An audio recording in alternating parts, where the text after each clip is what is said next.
Okay, everyone. So I've got with me today, returning to the channel, Dr. Martyn Pitman.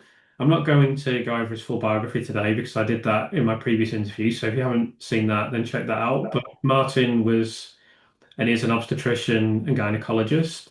And he previously spoke about the obstetric cases and some other issues related to whistleblowing.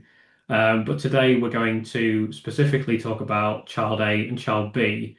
But before we do that, we're just going to have some general comments and some general discussion of obstetrics, why it's important, and why Martyn believes that it didn't feature significantly enough in the court case, and we'll illustrate that for you as well. So, firstly, hello, Martyn, and thanks for joining us. Hello, Chris, and thanks for kindly inviting me back again for another session. No problem. So, firstly, I'd just like you to just go over your background again briefly, so just so you can explain what you did and how long you did it for and so forth. Okay, well, I was a consultant obstetrician and gynaecologist, and I performed that role for just under 2 decades. And my relevance to the Lucy Letby case is that I specialised in high risk obstetrics. And it's quite clear from the nature of the cases that were in the indictment that many of these cases, despite what Dr. Dewi Evans convinced everybody to believe in the court, these cases were high risk cases. The vast majority of them were. So these cases would have been my bread and butter when I was in practice, and certainly the cases that we touched on in my last interview. And I think we're going to broaden out a bit with the case A and B. Today would have been the sort of cases that I would have been referred when I was in practice. So I specialise in high risk obstetrics. So what does that mean? Well, obstetrics, I think most people will be aware, is the medical discipline where you specialise in looking after aspects of pregnancy.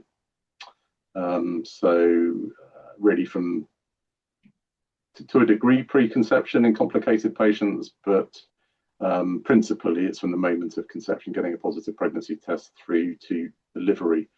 But contrary to I read some of the comments after my last interview, and some people were saying, surely as soon as the obstetrician's done their bit and you've seen the whites of the baby's eyes and the baby's cried, then it becomes a neonatal problem, and the obstetricians, they've done this, if you like. Well, I never practiced in that way. I think the role of an obstetrician extends beyond that. So I think you have a critical role to play in supporting parents after the delivery, and also liaising with your neonatal colleagues to give them as much information as you possibly can, both during the pregnancy and afterwards, and also to feed that back and to support the parents irrespective of the outcome. And thankfully, most of the time, you make the right decisions and you get good outcomes, and that's a very pleasurable and positive experience. But sometimes, occasionally, it's not, and then I think you probably come into your own in the way you support couples and guide them when things don't go to plan, and that can either be completely unavoidable in that nature's made a decision and nature's decision has led to a tragic outcome, or sometimes it's an error of management. By the way, your role is to guide and support the parents through that. What is a life-changing tragic event? Yeah, absolutely. So I also specialise in scanning. So I did fetal medicine scanning, so using ultrasound scans to detect abnormal pregnancies, genetically abnormal pregnancies, babies that are struggling. So a lot of perhaps the most complex data that has surfaced about some of the indictment cases, and I'm thinking about babies that were very significantly smaller than they should have been, what we call intrauterine growth restriction, and babies that had abnormal Doppler investigations. That was my bread and butter. One part of my job was doing those scans, so I'm up to speed and aware of the implications and the meanings of some of the Doppler investigations that these babies had. There was one case that had, for instance, reversed end diastolic flow, which is sort of the top end of the abnormalities and the blood flow between the baby and the placenta. Um, so and that was partly why I initially got involved in or interested in the Lucy Letby case, because the more information that was fed out and featured in the media and the press made me just question about how these cases have been managed obstetrically. And the more I looked into it, the more I realised that there was nothing there, which made me think initially that the cases had been looked at, but it just didn't feature in the investigation, the police investigation before the trial. But then the more I looked into it, the more I realised that no, it just didn't happen. So there was very, very little, if any, referral to the maternity management and the obstetric notes. And I think anybody that works in either specialty or any part of medicine really will be acutely aware of the critical importance of the link between the obstetricians and midwives and the neonatal team. And that in a functional, successful department which is getting good results, that interaction is critical. It is an intimate professional relationship which has to function. Otherwise, any breakdown in that interrelation between the maternity side and the neonatal side will eventually prove problematical. And I think, from the information that is there about some of these cases, and I think baby A and B to a lesser degree, I hope at the end of our session today, I'll be able to highlight what those concerns are and how, if a different approach had been taken with these cases, that a lot of the big question marks over some of these, if not all of these babies, could have been addressed. From the legal perspective, the thing that makes me wonder as well is, a lot of the debate at the moment is whether this is going to get through, obviously, the CCRC and the Court of Appeal, and a lot of that's going to be based, from my understanding, on whether Lucy Letby's new defence team are able to prove that there is new evidence. Now, from the obstetric perspective, because there was so little focus on that in the original prosecution, trial, and conviction, by definition, most of the obstetric information is new evidence. So I seriously hope that Mark MacDonald is kind of ahead of the game on this and realises that,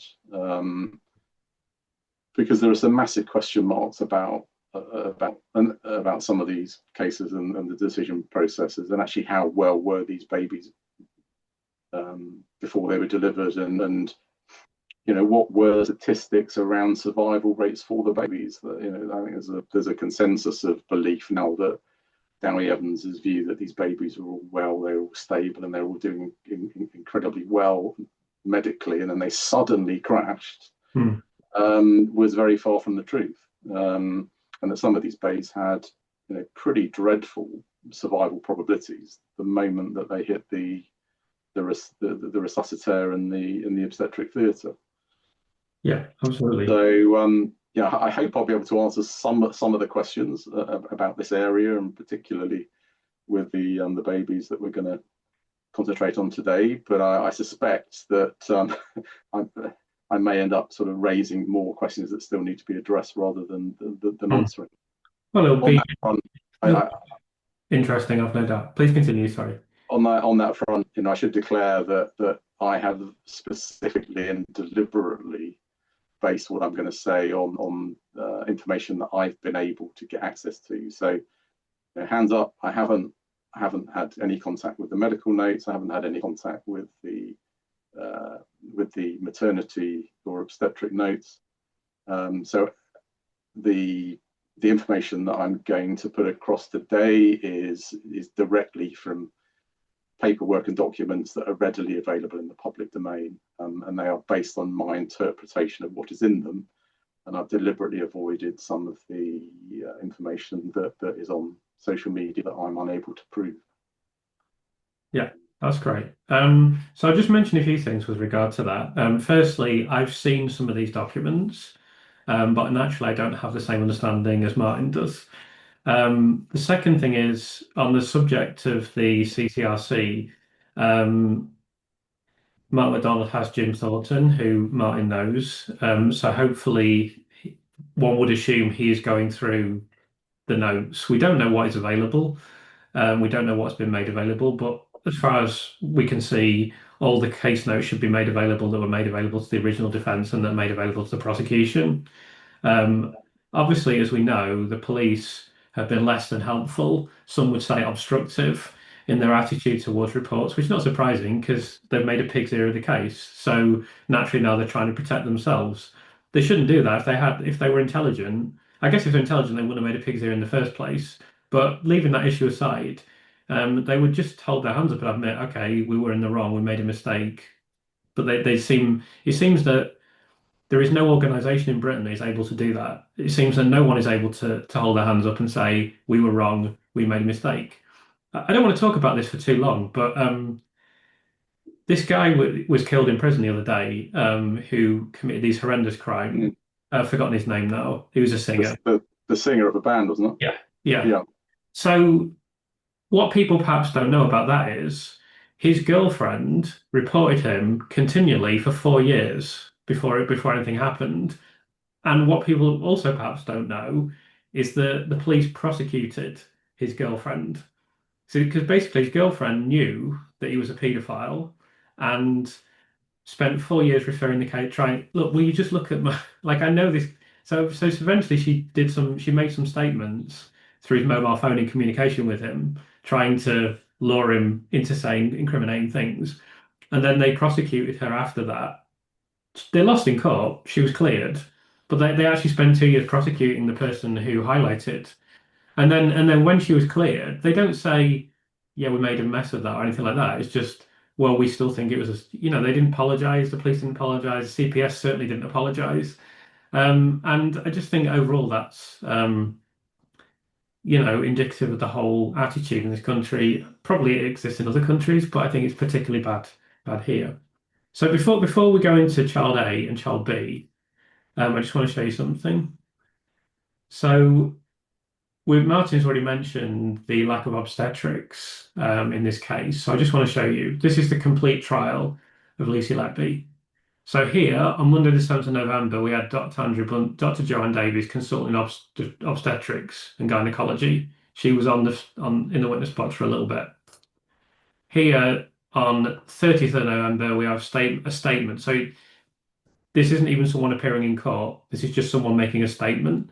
And always it's to just, when you get these short statements, it's just to rule out something. They didn't really make a material contribution to the case. That's it. That's all that happened.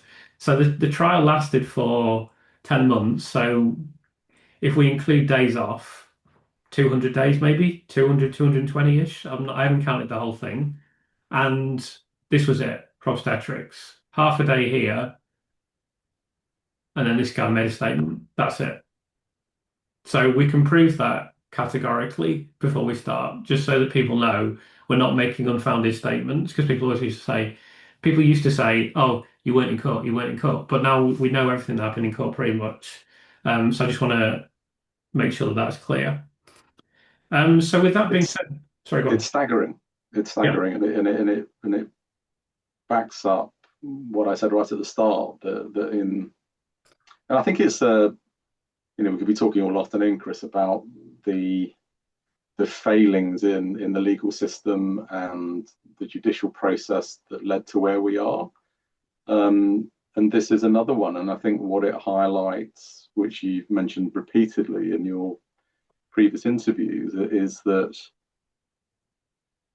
a massive failure in the way this pans out is that, and it's not a failure of the solicitors, the barristers, and the judge. They're not trained medics. So how on earth they can be making, and this came to light in the questioning of the experts that fed into the appraisal of baby A and baby B, because it was quite clear that it was when the consultant hematologist was questioned, it was quite clear that there was no barristerial comprehension or understanding of the complexities of the medical conditions that this mother had. And even the Judge Goss sort of intervened to try and stamp out any further questions, and it was was the baby affected by it or not? And as I hope I'll demonstrate, I don't think it's as simple as that. It's not their fault they're not medically trained, but neither are the jury. So the jury in an incredibly protracted and drawn out and complicated case, they wanted certainty. They wanted things that they could say, yes, guilty. And I think there was an extreme level of skill, if you like, by the prosecution's legal team and how they structured the initial phases of the trial and the evidence that was portrayed. And I'm thinking about the dramatic spreadsheet of involvement of cases, and then focusing on the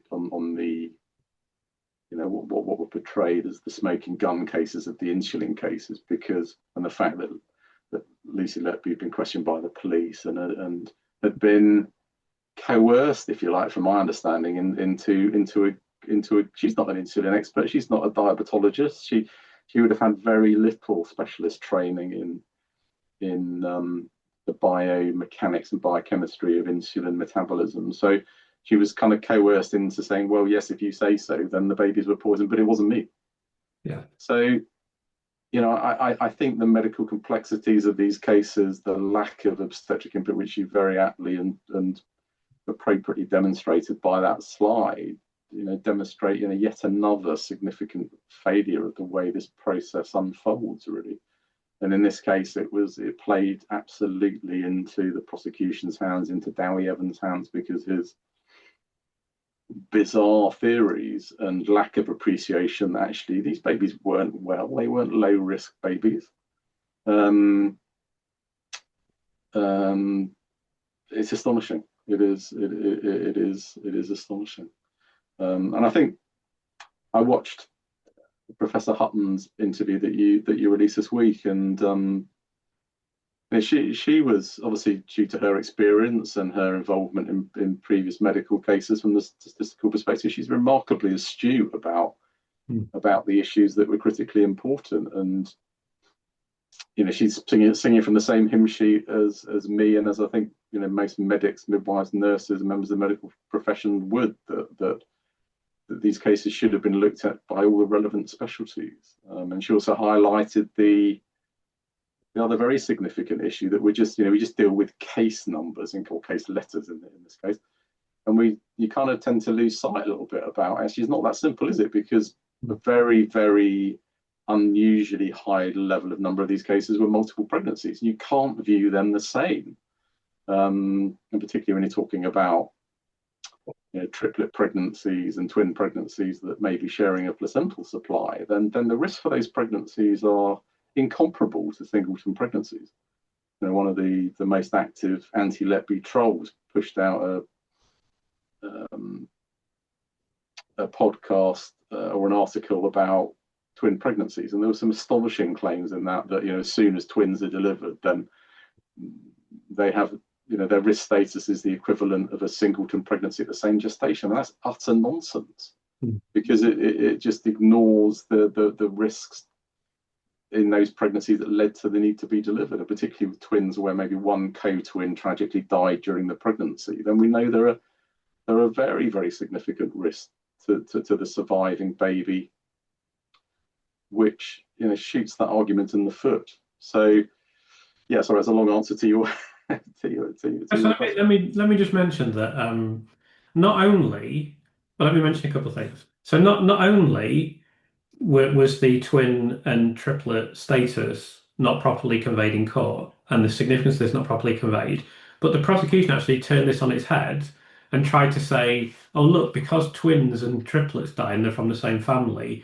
that's Lucy Letby trying to engage in some sort of sinister, family-related malfeasance. So it was highlighted as a strong element of the case rather than an element that weakens the case. And something else I just wanted to mention while I remember is talking about, I don't want to get too off topic, but talking about institutional failure. Obviously, this guy who I just mentioned from Lost Profits, who's committed these awful crimes, has been stabbed to death in prison.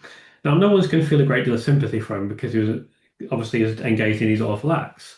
But I haven't seen a single question asked about how is this allowed to happen? Like he'd already been stabbed once previously. You're not, he may very well have spent the rest of his life in prison. He had a 29-year sentence. He may never have been paroled, but he's not supposed to die. He didn't have a death sentence. So that's a massive institutional failing. But not only are there no, I haven't even seen any questions being asked about that at all. It just seems to be, oh, well, yeah, we know people can be stabbed to death in prison. That's just the way it goes. He's dead now. He was a shitbag anyway, which I agree with. But, so someone could just get stabbed to death and that's it. And all the next article is two people appear in court charged with his murder. Obviously, they'll probably be guilty.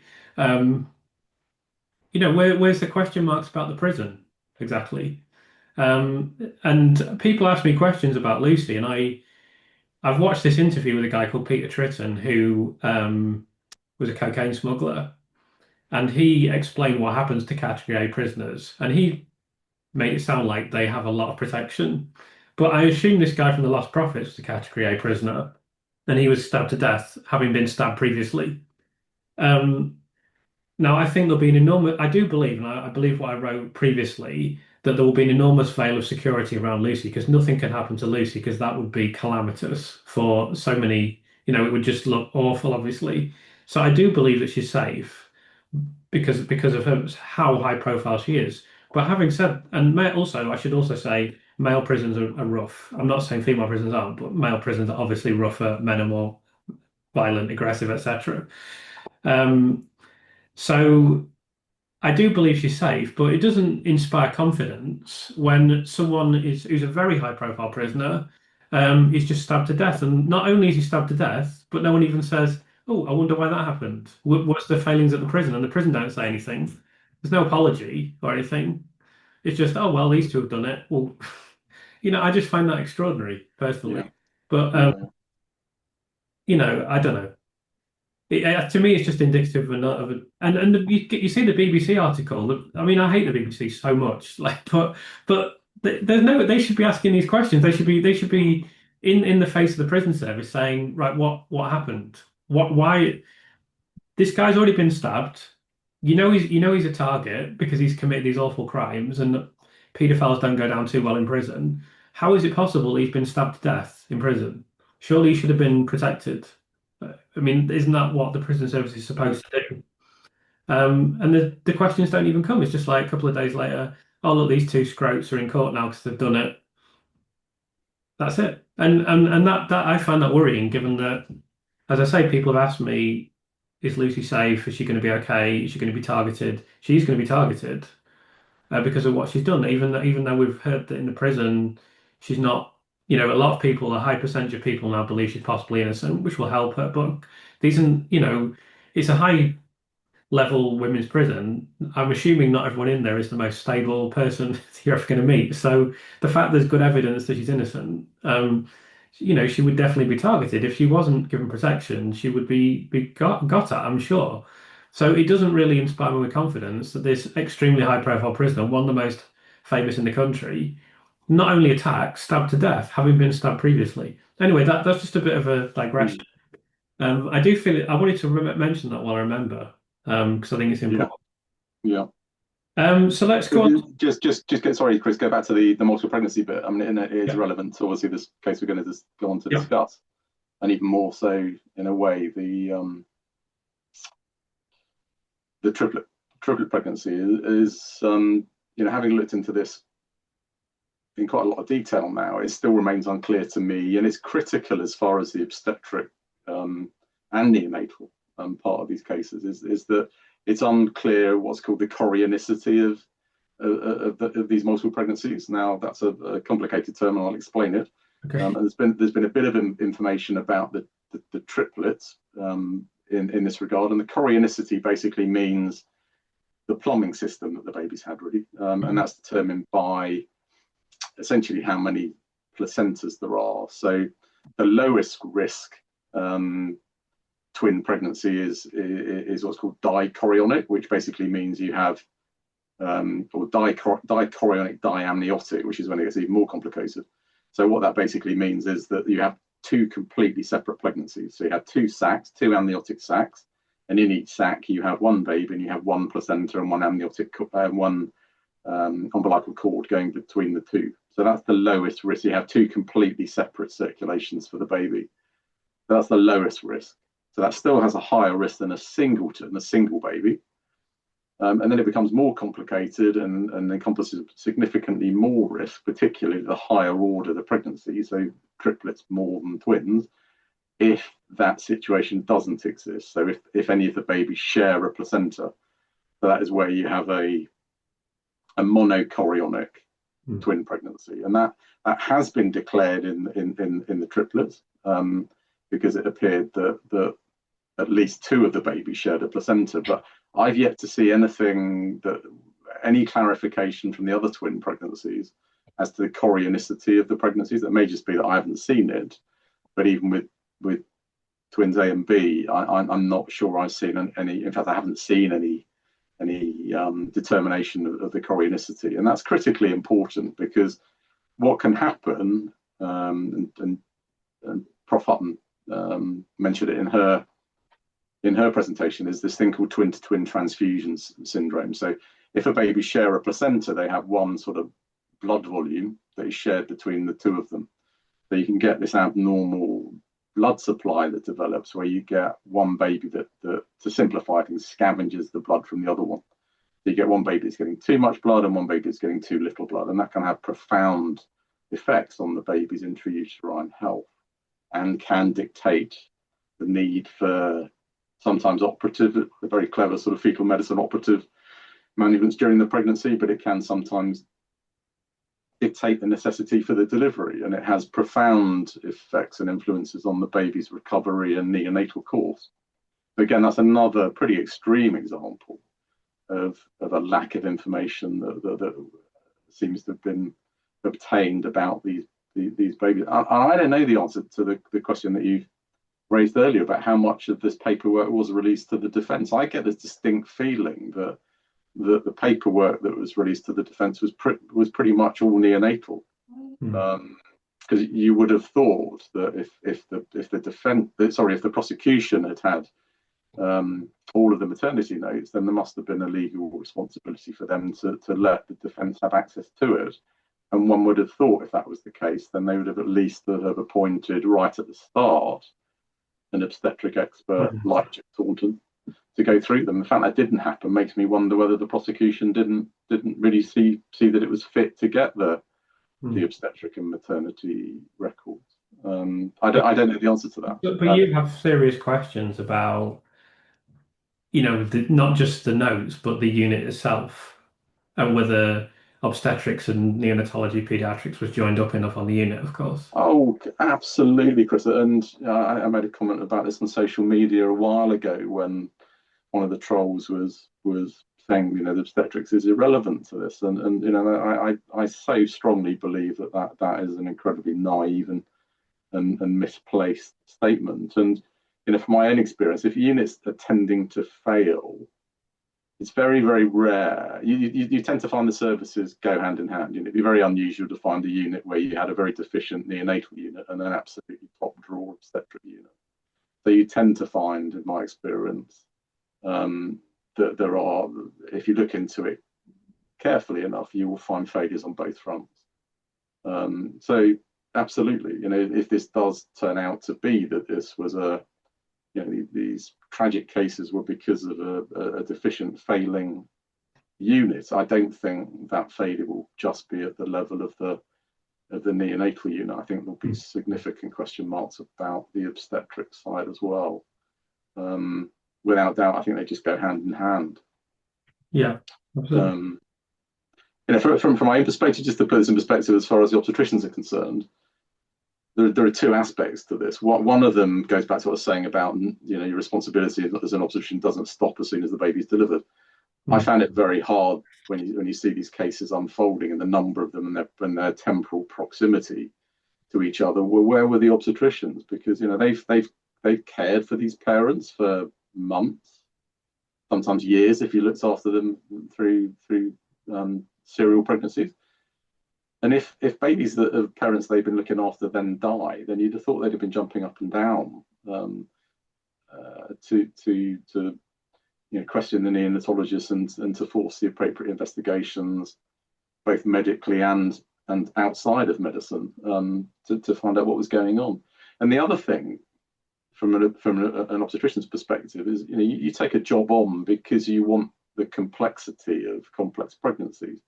So when the decision was made, appropriately to downgrade the service until they knew exactly what was going on, you would have thought that the obstetricians would have been pretty hacked off with that decision, because if I'd have been working in a unit where your bread and butter, the high risk cases that made you choose to do that job as a consultant, were then taken away from you for legitimate reasons, you would have been wanting some kind of endpoint to that. So why isn't that happening now? Why aren't the high risk obstetricians at Chester jumping up and down to say, well, look, the cause for the loss of these babies is now in prison. So we've got no evidence that, or if they genuinely believe this, we've got no evidence that was any systemic problems that led to these deaths. Why aren't the obstetricians pushing for the unit to be upgraded again to take high risk pregnancies? They're not, which I find astonishing. So again, I firstly will say I have significantly less experience of working in a hospital than you, but I think basically the reason is that an enormous veil has been drawn around the hospital now. And I was talking about this in another video. I can't remember which one it was now, but I was saying you just think the hospital is a place where you go to get better if you're ill. But really it's they're enormous commercial financial entities now. And in most towns, certainly in Chester, this definitely applies. But I usually did some research and someone sent me something. And there's only London, Manchester and Liverpool, where there's Liverpool, Manchester United, Manchester City, Chelsea, Tottenham and Arsenal that are all maybe have a bigger financial value than a hospital. Even in Birmingham, a big hospital would be more financially valuable than Aston Villa Football Club. In 99%, 98%, whatever percentage of towns it is in the country, the hospital is the biggest local business in terms of its financial investment, in terms of the revenue that is required to run it, etc., etc. They're very powerful, and I just think I mean, you know what it's like better than me. I'm teaching you how to suck eggs, really, but I suspect everyone has just been told this is what's going to happen. Shut up! Don't say anything. Don't do anything. Have you seen what's happened to Lucy? Keep your mouth shut. Do your job. We'll pay your salary. That's it. I strongly suspect that is the case. I'm going to come back at you with one issue there, though. Okay. I'm sure you're absolutely right, and I think what happened to me, which I won't go back over, but I'm sure that's irrelevant, and I think you're absolutely right there, that as soon as you get in an organisation any hint that somebody has been persecuted and prosecuted and convicted for whistleblowing, which there's two sides to the whistleblowing, and the cancer suggests that there's was Lucy Letby a whistleblower, and I think most of us that have looked into this will when you look at the number of the Datex reports and the content of those and how the content of those would have threatened certain medical individuals, then without doubt Letby was a whistleblower. Of course, that was then turned around quite subtly, really, but then quite dramatically in the end, that actually maybe the whistleblowers in this were the consultants, were the neonatologists were the whistleblowers, and they were ignored by the management. Hence, the latest CPS involvement. The shambles, really.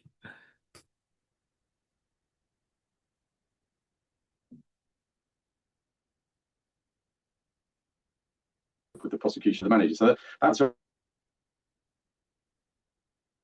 about that is look at the latest league table. When you think about when the Letby cases happened, it was all sort of 10 years ago, wasn't it? And when you look at the latest league tables about hospital performance, then that pressure hasn't really made a great deal of difference, has it? When you think the Countess of Chester Hospital was the second worst performing trust in the country. So you would have thought if pressure was being applied to the medical disciplines or across the board in the hospital to improve their management of things, then that would have reflected in that league table. Now, I know that league table is far from perfect, but it does give an indication of the standard of care that's being provided. So there's still something going awry, but I completely get what you're saying about the financial worth of an organisation like an NHS hospital to a town and to a city. So I get that completely. Yeah. So just before we're going to talk about child A and child B, but let me just ask you one last question before we do. So if you worked at a hospital, I know that this isn't something that happened to you, but obviously you raised concerns about diminishing standards. But you never, obviously, I don't think, as far as I'm aware, you ever worked at a really failing hospital that was as low down as Chester. But if that was the case, if you had, and if you'd been down, say, a unit been downgraded, and it was aware you'd been made well aware that you weren't failing, and that you were performing well below the level that should be expected. What would you expect to happen at the hospital to address this? Yeah, it's a good question. You would, well, the first thing is recognition that the problem is occurring and developing, and there are, and that area has been improved very dramatically, even in my time when I was in medicine. So you would expect, the risk management team, the quality team, the outcome team actually in the hospital to keep a check on what was going on. And certainly in the unit where I worked, there was a very, very active, rigorous and successful risk management team. So as soon as there were adverse incidents that happened, you had dedicated members of the team, both clinical and non-clinical, who would do their own investigation. On top of that, you've then got things recently, so government quangos that were brought in. Jeremy Hunt was kind of instrumental in this to, I'm thinking about HSIB and then the organisation that took over from that, were brought in because they realised in maternity that there were very significantly deteriorating outcomes. So they brought that organisation in to supposedly bring in independent scrutiny of serious adverse incidents. So that's kind of what you'd expect. The issue that and thankfully, thank to God, I never faced it, but the issue with what happened at the Countess of Chester is if those processes are not being appropriately addressed or investigated by the trust's internal processes or these outside agencies, where do you stand? And I guess this is partly where I came unstuck, is if you still got concerns, what do you do then?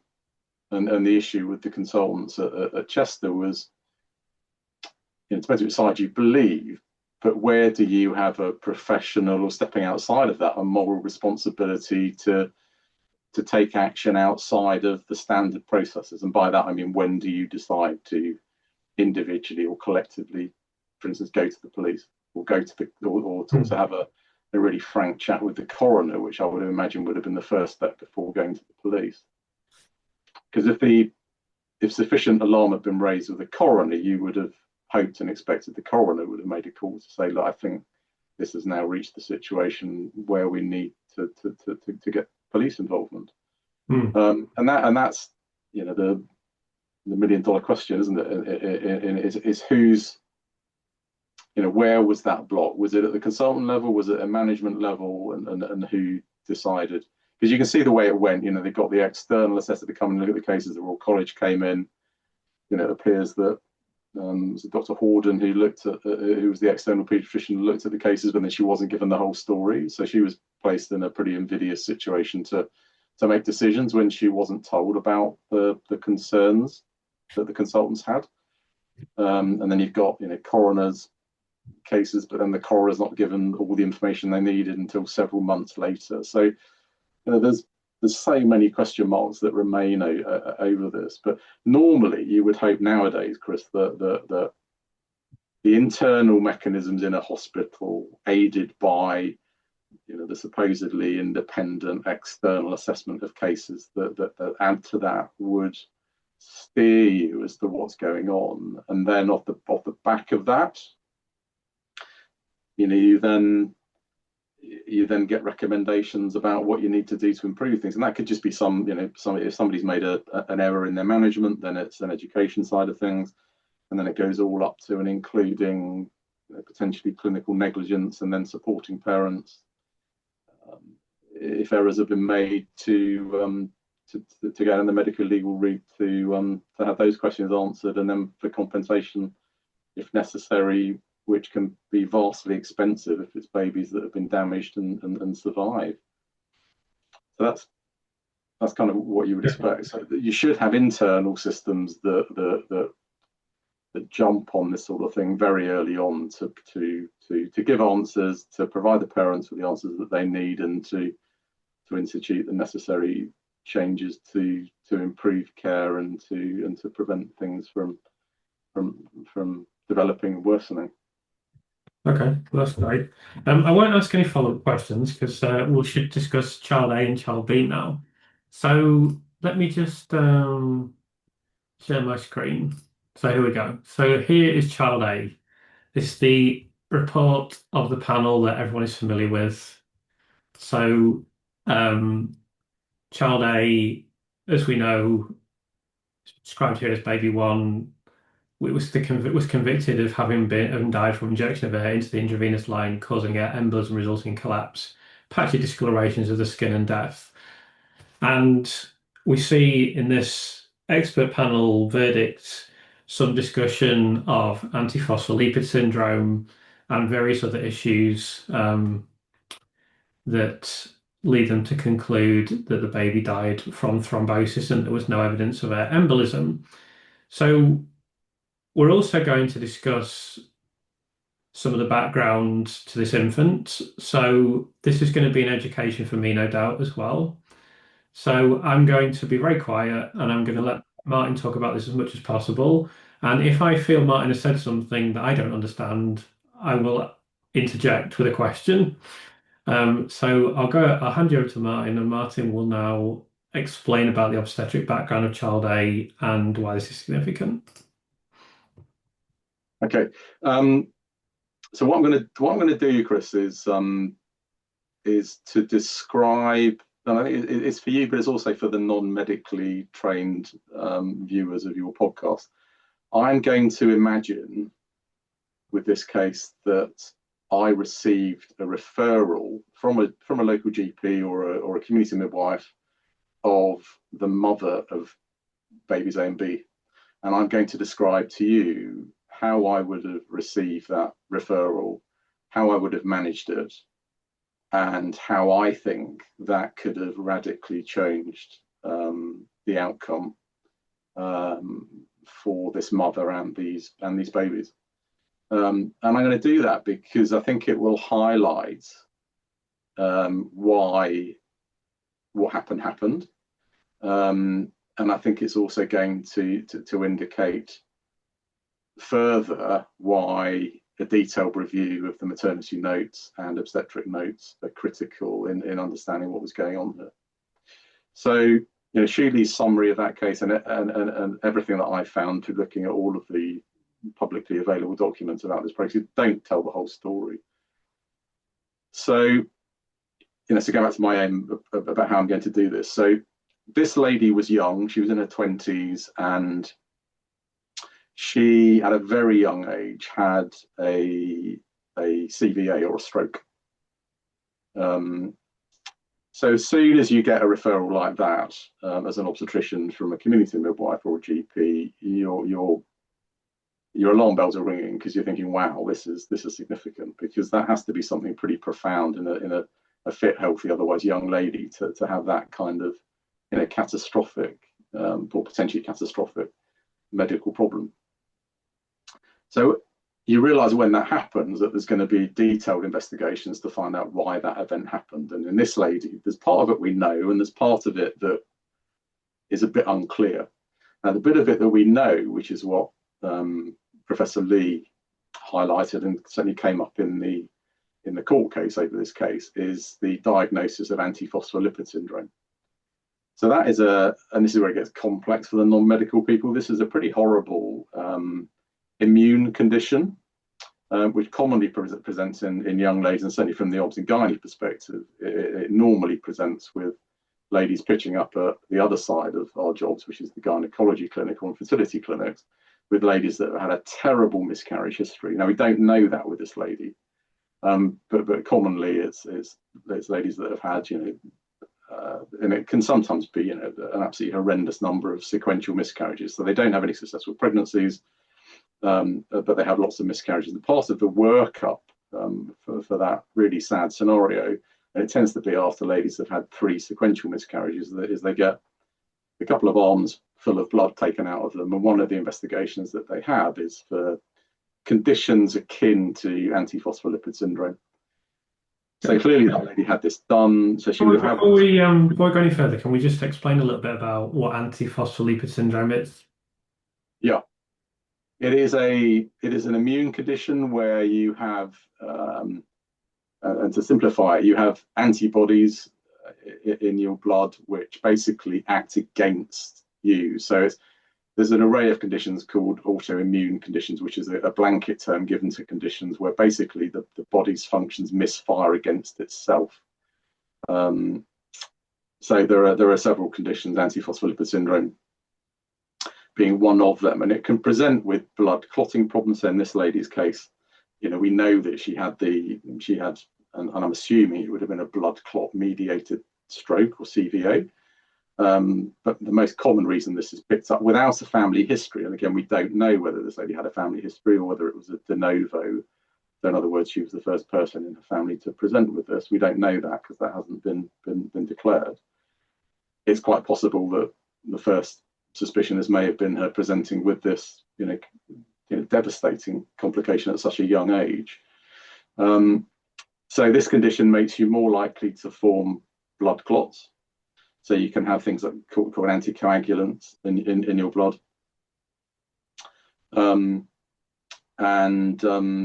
It basically affects how the blood functions, and it predisposes you to forming blood clots. So then you're worried about things like what this lady had, but you're also worried about things like DVTs, so thrombosis in the veins in the legs, and also pulmonary embolisms, which normally come from a blood clot in the leg, and miscarriages. So if it's detected in an otherwise fit and healthy young lady, it gives you an explanation for what's happened. So for this lady, it would have given her an explanation for why she had the stroke. And it also should raise significant alarm bells about, and this is where it's critically important that the GP follows this up, and the consultant that looks after her medically, and that was certainly the case in this lady, then flags up the risks for the lady if she gets pregnant. So ladies with this syndrome, depending on its severity, but particularly in a lady that's had a stroke implicated in the past, then she would have been managed probably from quite early on in the pregnancy with blood thinning agents. So she probably would have been given aspirin, which affects how the platelets, the sticky bits in your blood, form clots. But she'd also almost certainly have been given heparin as well, which is an injection therapy, which alters the other part of the blood cascade, or the chemicals, if you like, in the blood that affect how your blood clots. And all of the research that's been done on this array of conditions suggests that if you use the combination of those therapies, then you can reduce the risk of subsequent miscarriage, and you can maximize the chances of a successful pregnancy. So that's the bit we know about. So already in my antenatal clinic, I've seen this letter, and I thought antiphospholipid syndrome.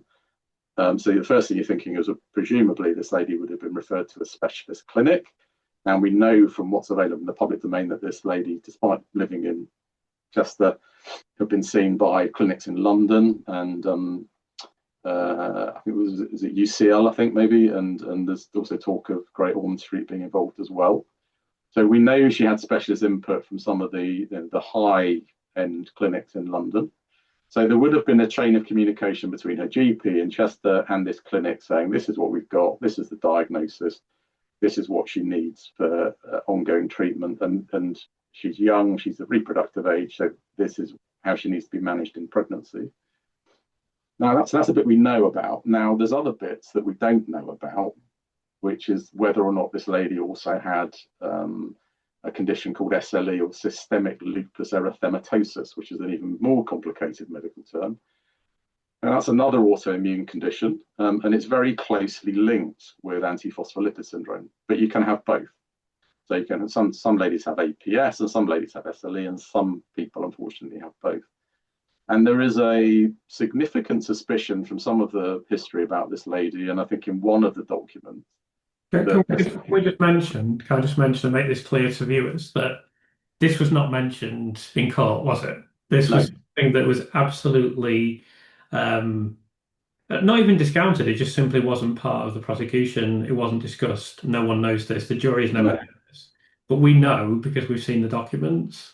So we don't know why this hasn't come to light. We don't know why it's not in the prosecution case. We don't know why it hasn't been highlighted. We don't know why it seems to have been brushed under the carpet. We just know that seems to be the case.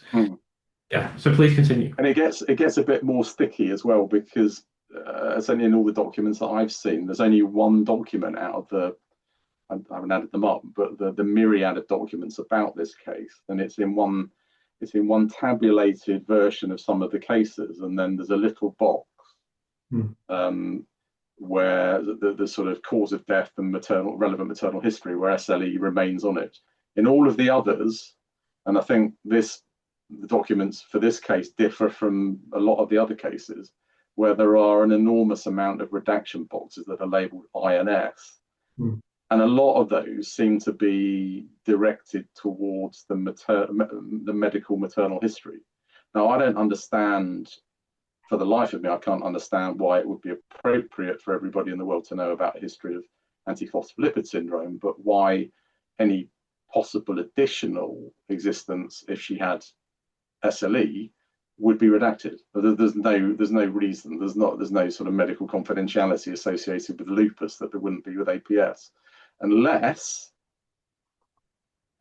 there was a reason medically for this not to be declared. Now, I don't know, but it seems bizarre to me that there is a possibility that this lady has had and has lupus erythematosus in addition to the APS, which is another very significant risk factor, and yet why that hasn't been raised in any of the dissection and assessment of this case is bizarre. The reason it's relevant is lupus aside of APS, again, this is where it gets complicated, similar but different from APS, in that as soon as, if I'd have received the letter, again, going back to if I was looking after this lady, if that letter from the GP or the community midwife I had in it, this lady's had a stroke, she's got APS, she's also got SLE, the first thing I'm thinking about with a maternal diagnosis of SLE is that mums with SLE, which is another autoimmune condition, have specific antibodies called anti-Rho, so anti-capital R little o and anti-LAR capital L little a, which circulate in their blood and can cross the placenta and can cause heart problems in babies. So it can cause congenital heart block. So I'm already thinking, wow, okay, so this lady's got antiphospholipid syndrome.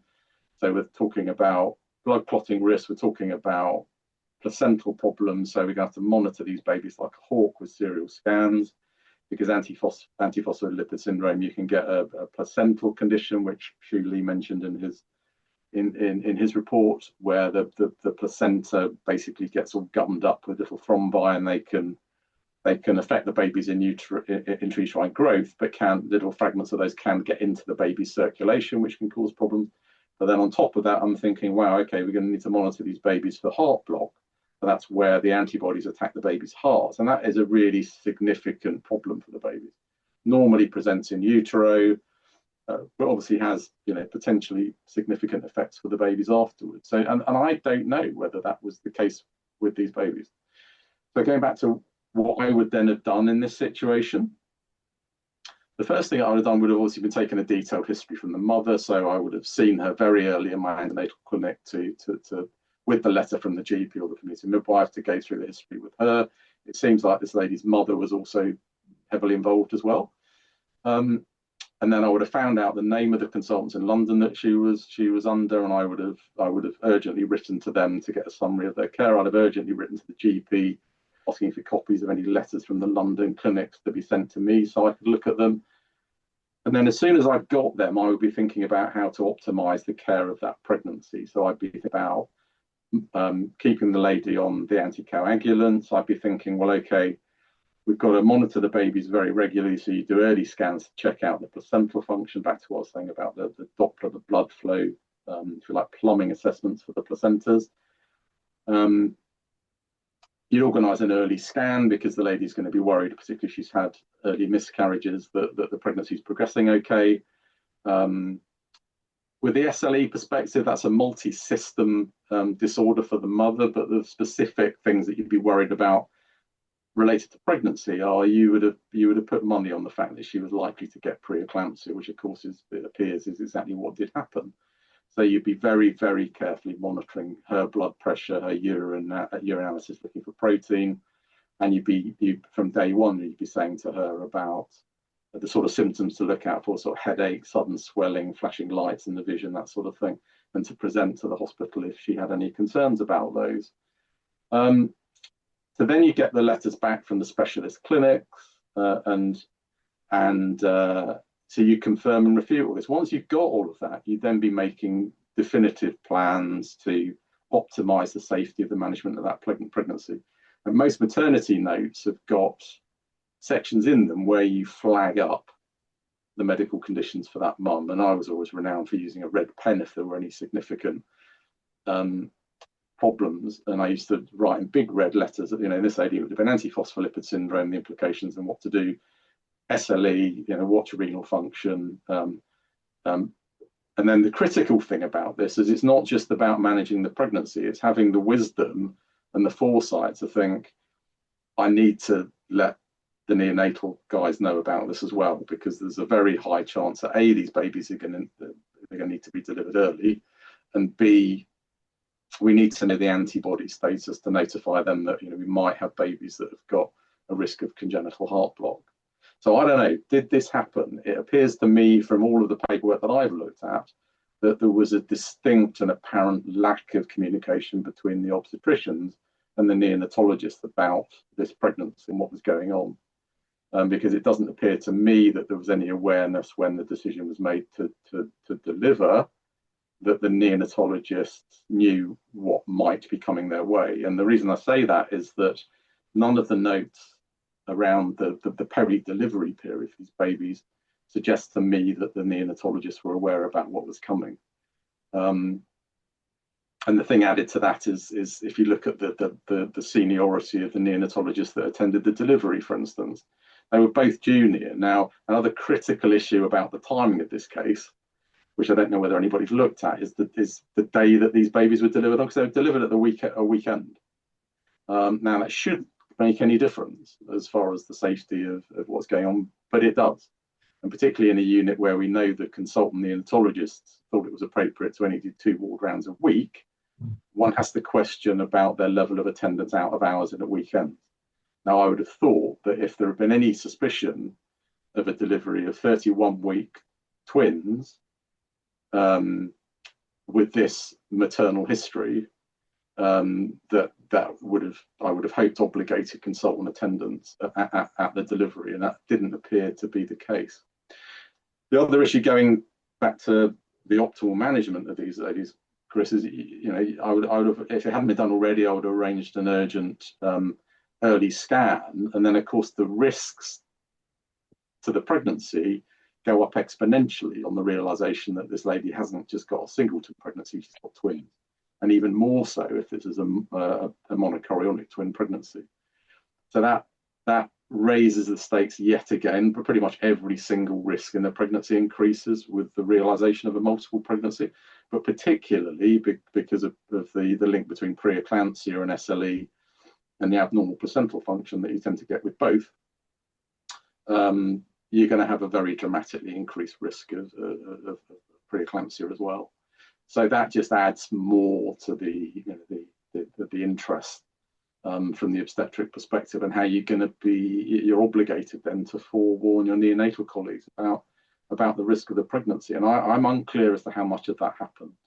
And then added to that is the clearly there was clearly a plan to deliver this lady in London. Now, I can completely understand that in view of her risk status and the fact that she was already keyed into this specialist clinic in London, and then that was obviously subverted because she developed preeclampsia. Now, that may well have been a sound decision, because what you don't want to do if you've got somebody with fulminating preeclampsia would be to risk sticking them in an ambulance and for them to have a fit or something in an ambulance. So questioning the decision and the necessity to deliver locally in Chester, but they should have preempted that and pre-planned it.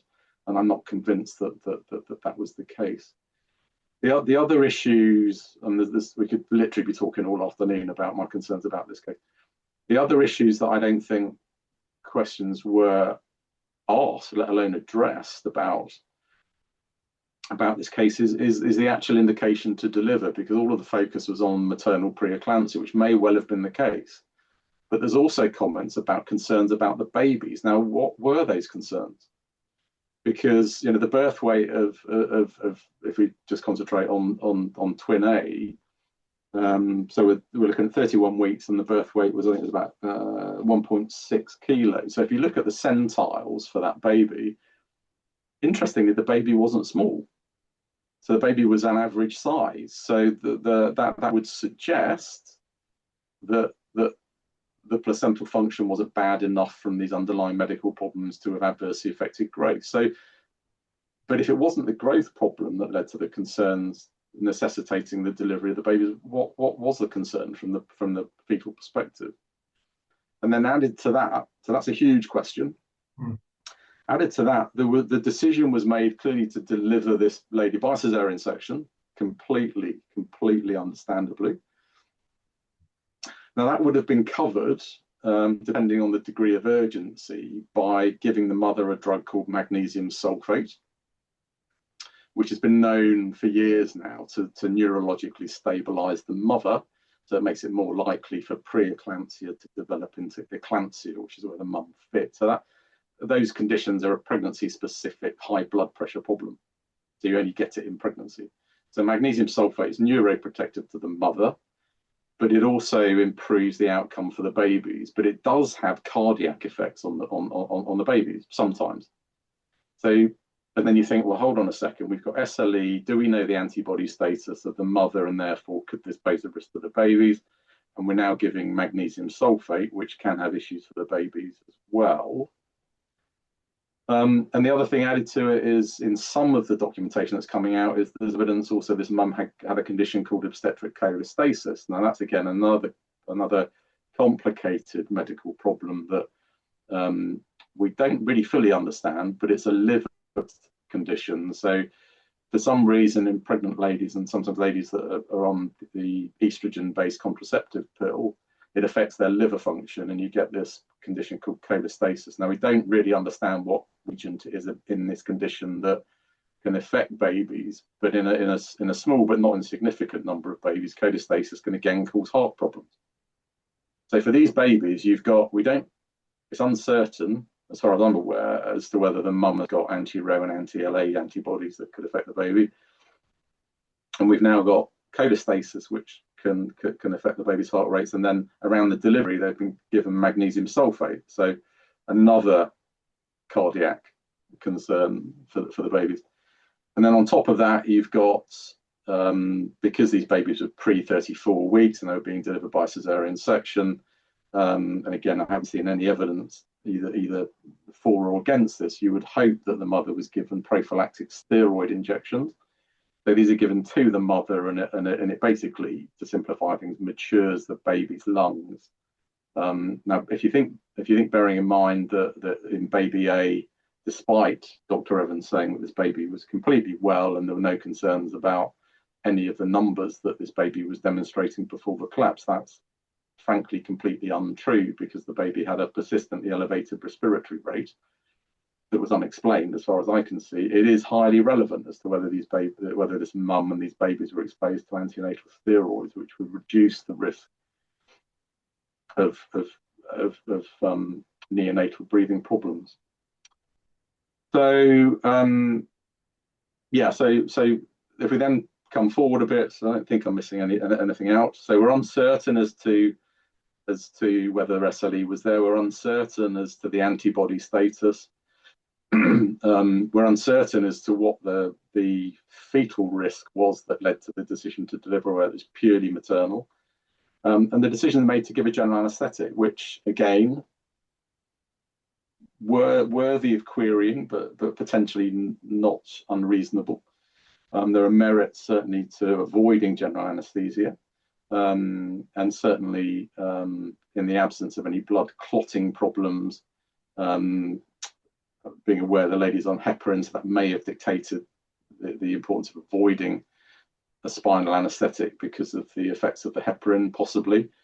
But it has implications for the babies, because if giving a general anaesthetic means that you tend to find the babies can be depending on the delay between the administration to the mother of the anaesthetic and the time that the babies are delivered, you can get babies that are suppressed as a consequence of being exposed to the anaesthetic. So again, with that knowledge that we've got a medically very complicated twin pregnancy, premature 31 weeks, and we're going to be delivering by general anaesthetic, should have been further weight to getting a consultant present for the delivery.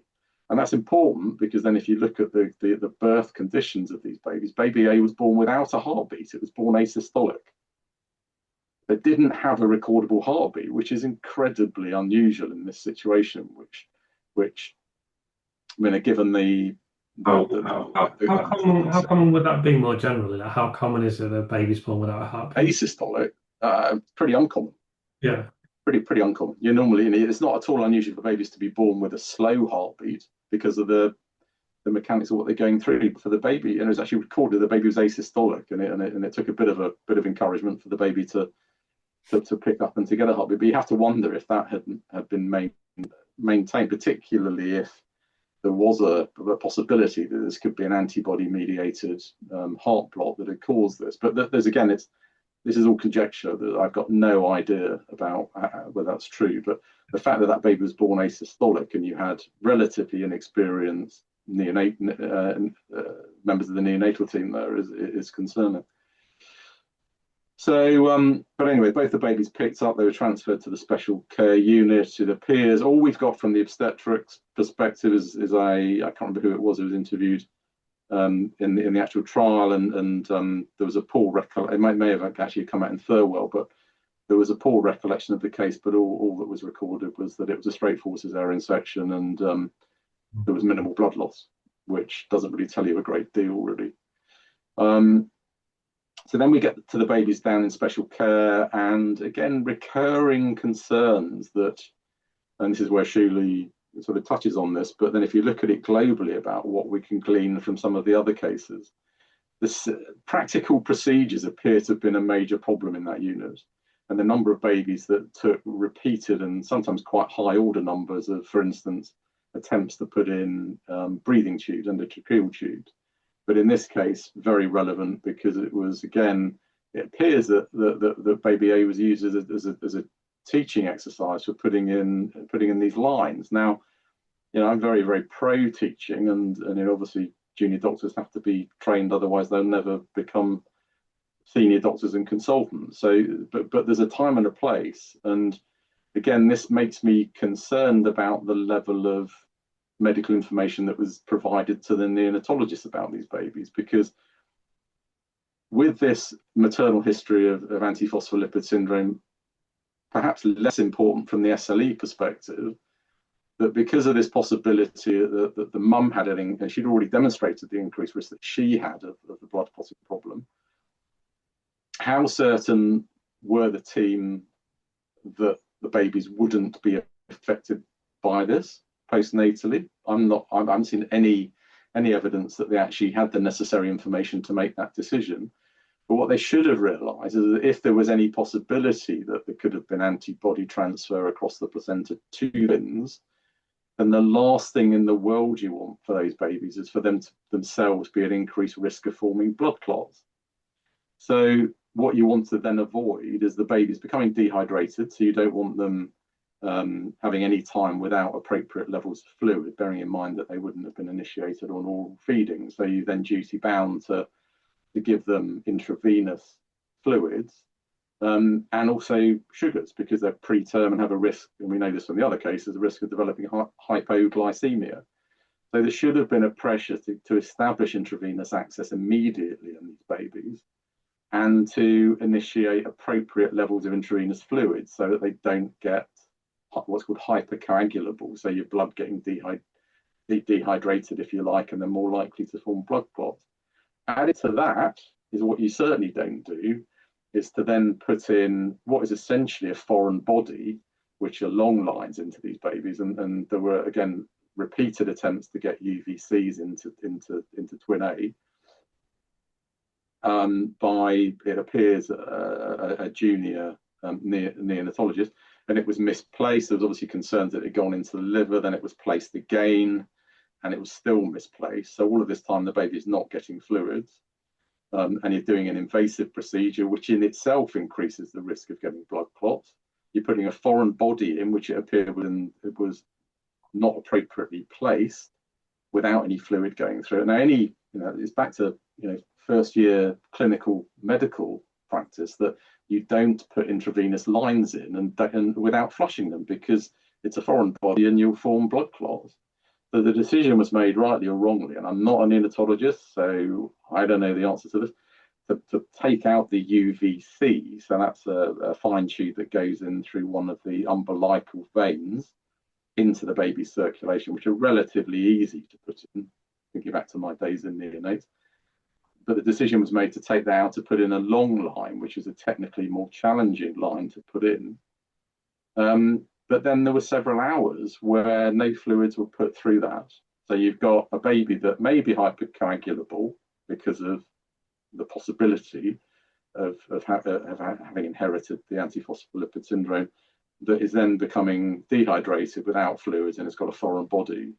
And then Shuli's, one of his two theories about this was that when they eventually started the intravenous fluids, that if you look at the temporal association between when this baby collapsed, it was very shortly after a fluid bolus had been given through the line. So the perfectly reasonable theory in my eyes, that the long line that had been in without any fluid going through it formed a clot on the end. You then give a bolus of fluid, it dislodges the clot, and then that causes the tragic outcome, which seems perfectly valid. And then the other possibility, which is another potential complication with the antiphospholipid syndrome, is that the placenta was, for want of a better term, grotty, and it can form these microthrombi, which are almost impossible to diagnose as far as postmortems are concerned. There's little fragments of placental tissue that can get into the baby's circulation and cause collapses, which normally happen in the first couple of days postnatally. So another theory.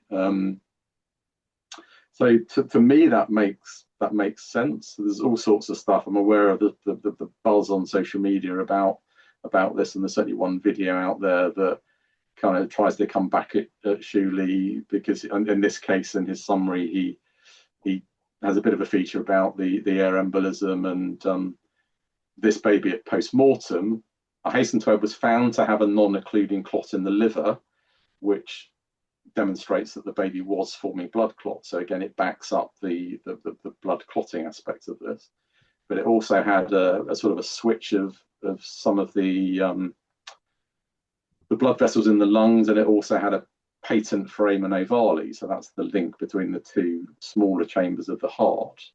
But that's a relatively common condition in neonates, present in about 25% of babies. From the air embolism perspective, though, there is this theory that it could allow a mix of arterial with venous blood.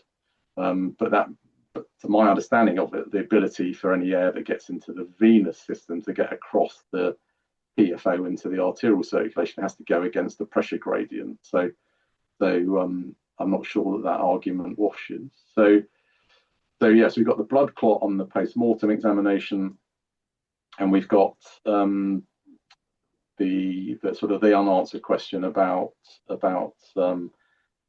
did these babies have, or questions about did these babies inherit the APS from the mother, and was there any lasting influence of potentially anti-Ro and anti-LA antibodies if the mother had SLE, and also the potential but probably unlikely relevance of the cholestasis side of things.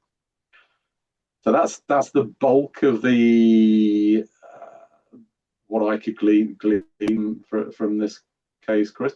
If we then look to what was brought up in the trial from the questioning, I think this is very skillfully handled by the prosecution, and also aided by Judge Goss's, I think, in a way, sort of premature interjection, because when, and I think it's Professor Kinsey, the haematologist, who was asked about this case, and fairly definitively decreed that, because again, it was complex, and I think, clearly the barristers didn't understand it, clearly the judge didn't understand it, and neither would the jurors, and they wanted a definitive answer, and it basically boiled down to, there was a bit of a debate between the prosecution barrister and the expert about the condition and about the antibodies, and whether they crossed the placentas and affected the baby. And then Judge Goss intervened and said, is what happened to this baby down to the antiphospholipid syndrome? And it was basically no. But I'm completely at a loss as to how that definitive statement was reached. Were the babies, how are the baby's bloods tested for this? Where is that result? How was it, bearing in mind the day the babies were delivered at a weekend, thereby there's no way the Countess of Chester Hospital would have been able to have checked these babies' bloods at the time, because that blood would have had to be sent away. Was she making that inference from the mother's blood results? And how certain can you be that the IgG antibody levels in the mother, if they were tested and known, how definitive can you be that none of those would have crossed over? And so I don't know. And as you said earlier on, which is quite correct, there was no mention at all about the possibility of SLE antibodies and whether they could be relevant in this case. So I think it was pretty skillfully steered away from in the trial. Probably for obvious reasons, assuming that the prosecution team actually knew the other background for this case. I mean, clearly, going back to the documentation from the trust, some of the documents from some of the discussions in the risk meetings and the pre-inquest meetings, there's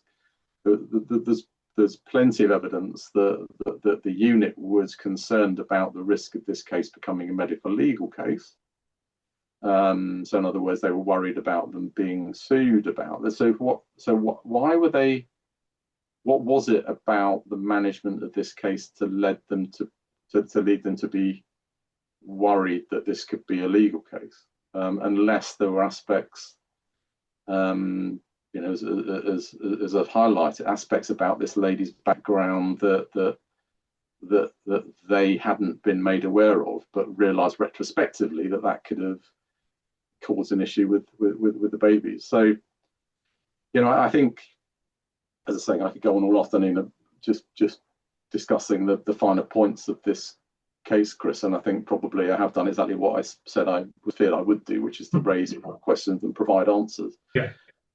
But there are, and I hope the way I did it, indicating how I would have managed this case, and so much of obstetrics and neonatology is down to preparing for the worst, and then if you do that, you normally end up pleasantly surprised. So if you do all the necessary stuff in the cold light of day when there isn't an emergency, get all the information that you feasibly can, assimilate that, put it in the notes, notify the parties that need to be aware, and critically in this case, it was getting the information from the clever people in London who this lady had been under, deciding how much of that you could manage locally with presumably intermittent input from the guys in London, planning the safety of the delivery, but above all, notifying the neonatal team about what was going to be landed on their resuscitators. And I can't see any evidence that they really were aware of what was coming their way. And again, as far as Dewi Evans is concerned, you think somebody who puts himself in the position of discussing these cases medical legally and then legally as far as this trial is concerned, he was beholden on him to do appropriate levels of investigation of the cases, and he certainly in this case, like the others, he very clearly didn't. And this was another case where he was overwhelmingly supportive, wasn't he, of the way the cases were managed, and with an almost complete absence of criticism. And I think this is another case where, albeit, I reiterate, not having all of the information, but there's enough in this case in its own right to make me very, very concerned that it wasn't very joined up thinking in the department. Well, I think my reflection on that would be, I have been investigating this for over 2 years now, 2 years and 2 months approximately.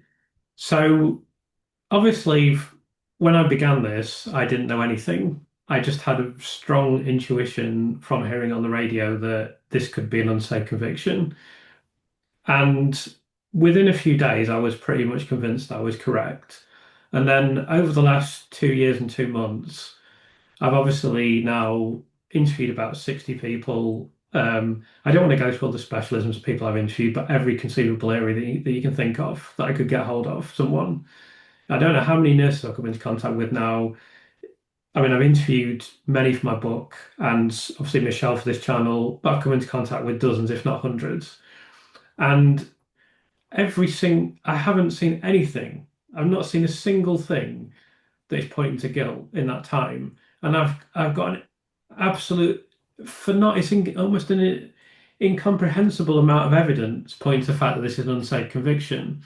And when I listen to you speaking about this, there's so much information that is not in the court case. And even before I was involved with this, for me, the truth is always the most important thing. So if I'd have seen something that said Lucy could be guilty or Lucy is guilty, I would have stopped doing this, even though there'd been enormous climb down at this point. If someone showed me something to say, yeah, there's very strong evidence Lucy's guilty, and I spoke to an expert and they said, well, actually, if you look at it, this points to guilt, or at least, I don't know, there's a significant percentage chance. I don't know. Then I would start, and even though now, obviously, I'm quite invested in this and I've started my channel and I've written my book, etc., etc. Even now, I would, if someone showed me the evidence that said Lucy's guilty, I'll stop doing it.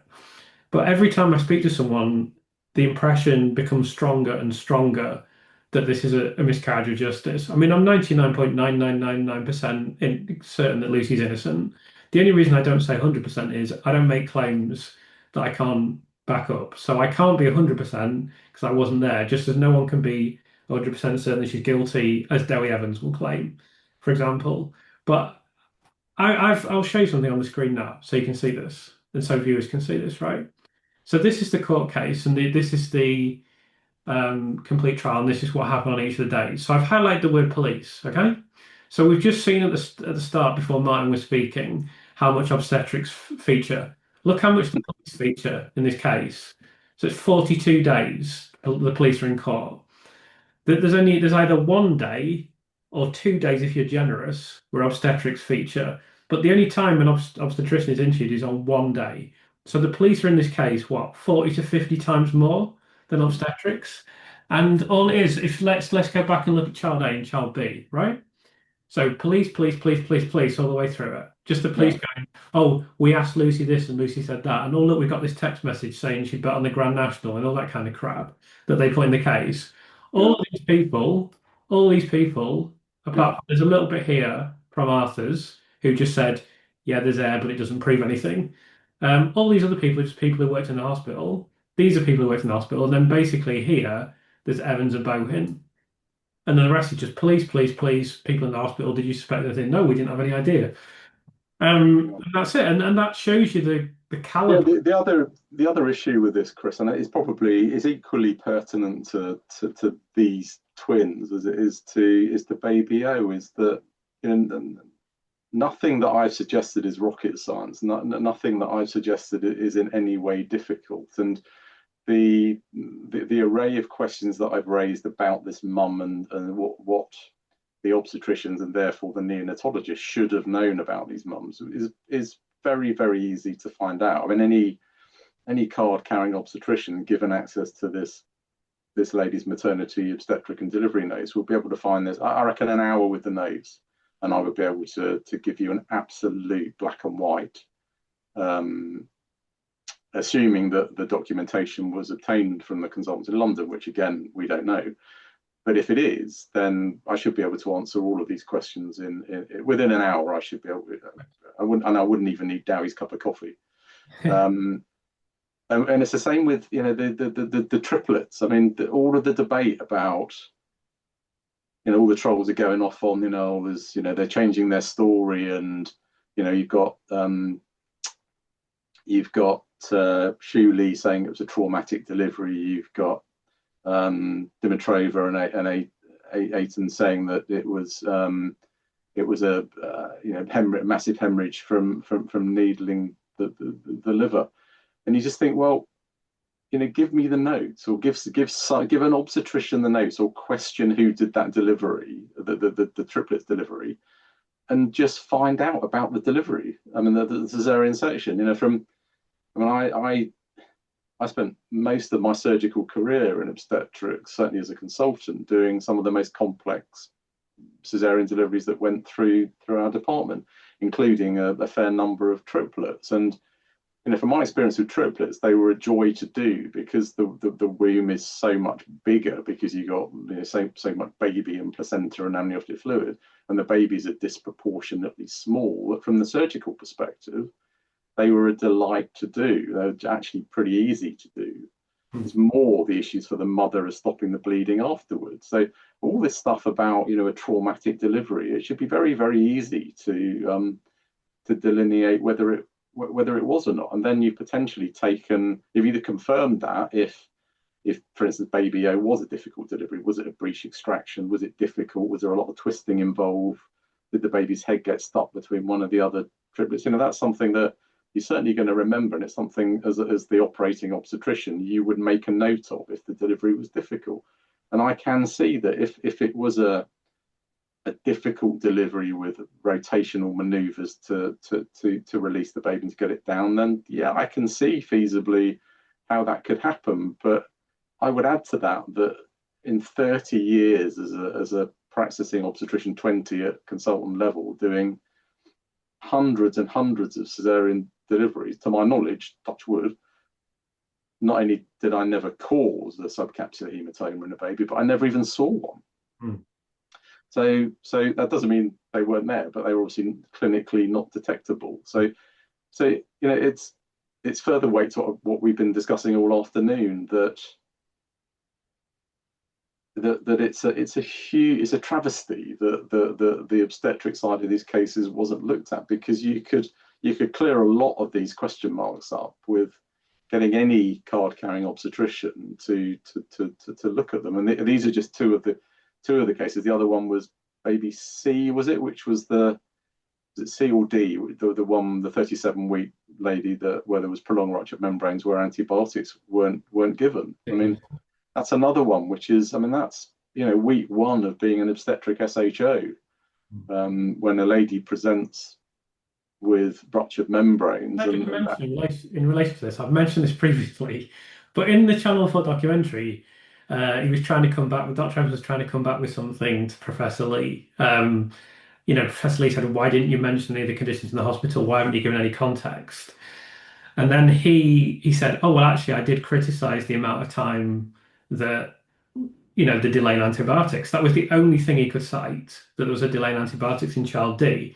But when you actually look at the court process, he didn't. He completely downplayed that. So he didn't. It's not like he cited it and said it was significant. He mentioned it and then said."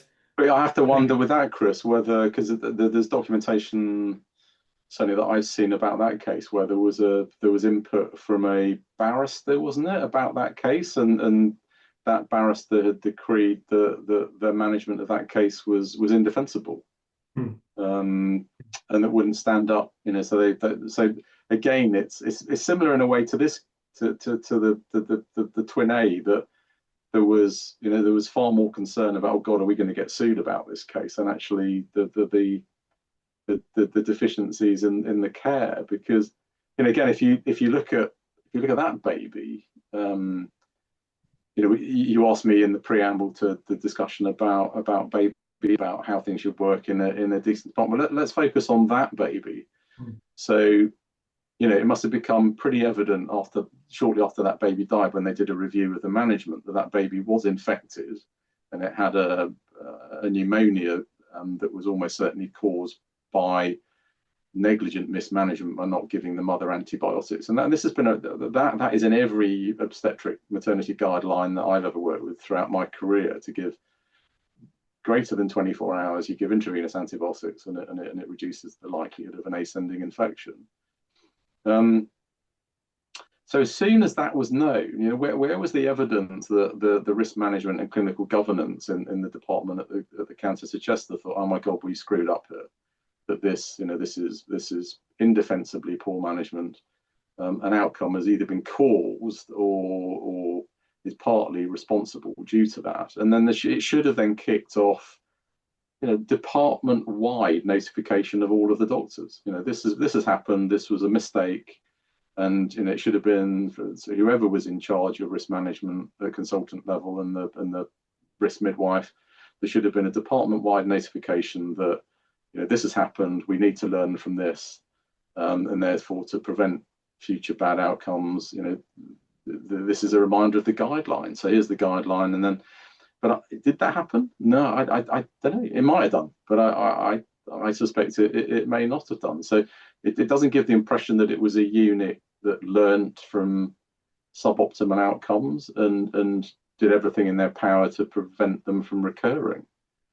So the takeaway message from our chat today really is I hope it's achieved what you wanted, or what we wanted to achieve, which is just to raise people's awareness that the lack of a senior obstetric fetal medicine review of the notes of these cases, I think was a profound deficiency in the way they were managed. And I have I probably for every single case, if it was done properly and thoroughly and forensically, you would find very significant information that I think would constitute new evidence that would be supportive in the defence side of these cases.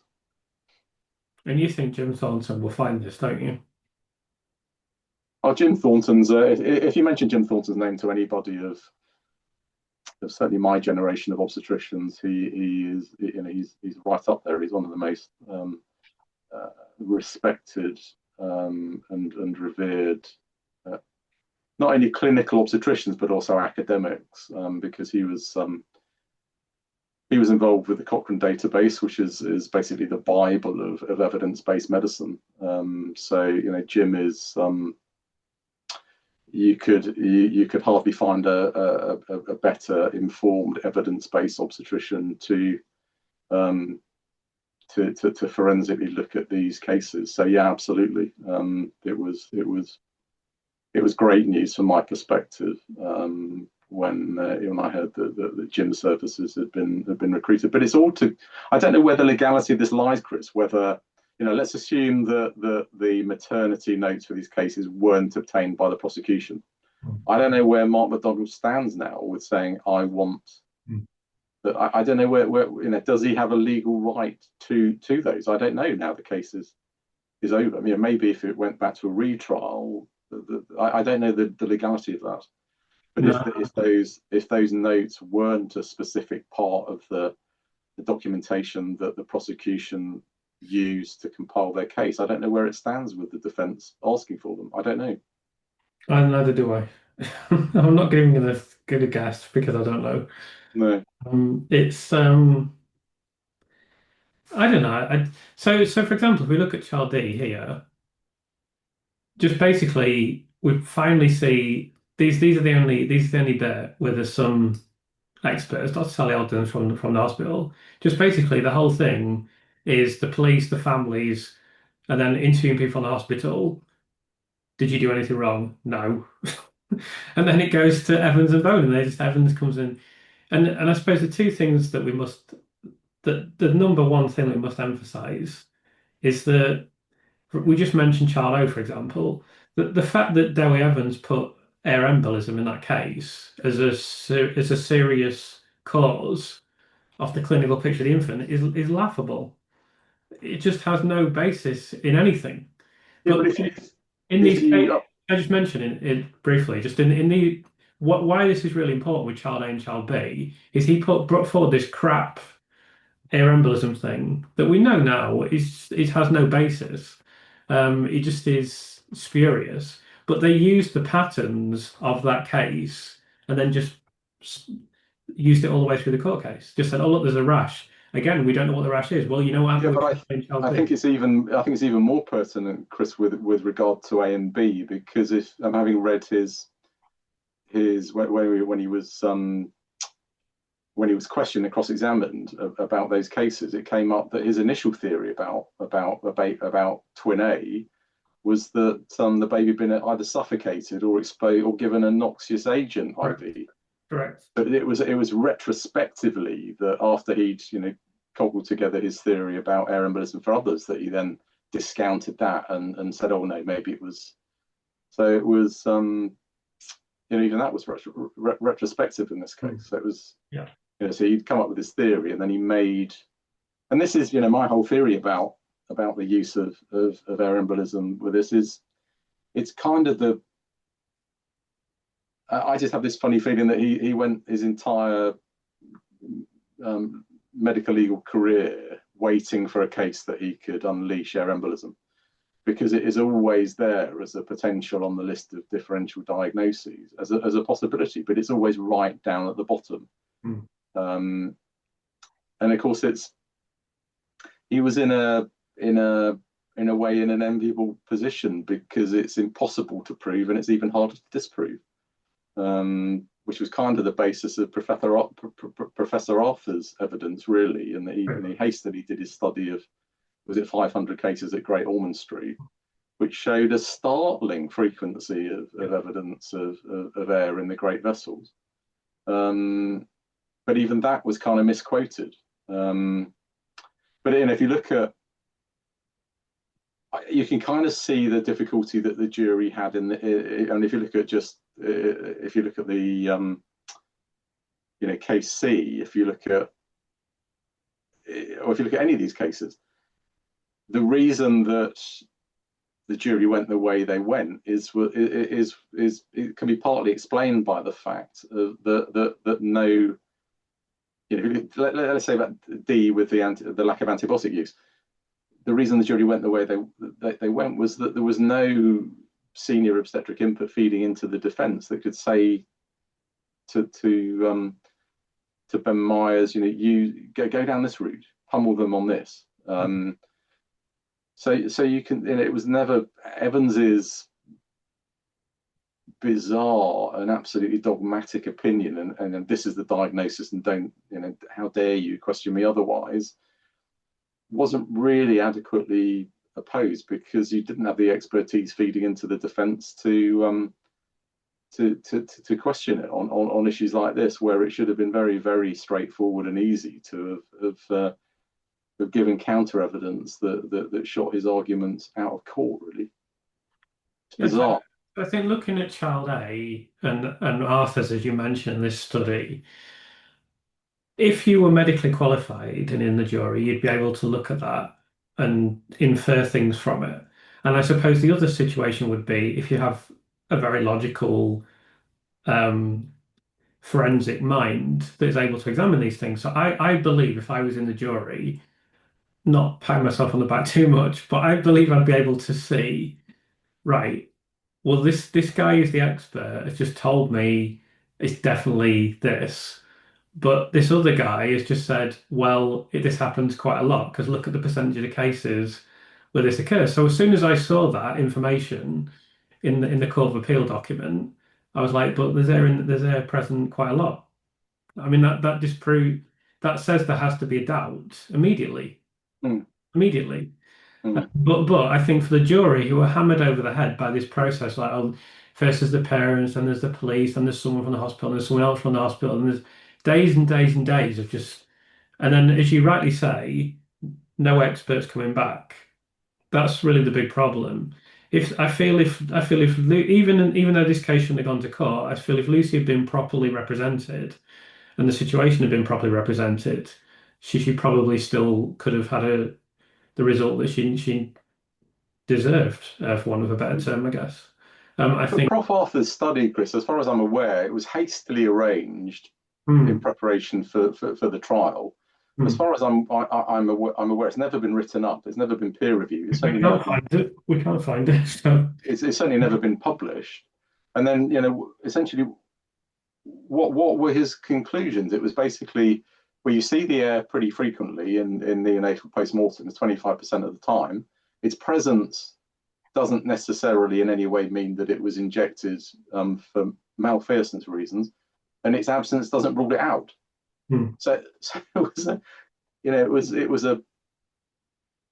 was an incredible conclusion, really. I mean, it basically didn't really tell you anything of any solid nature to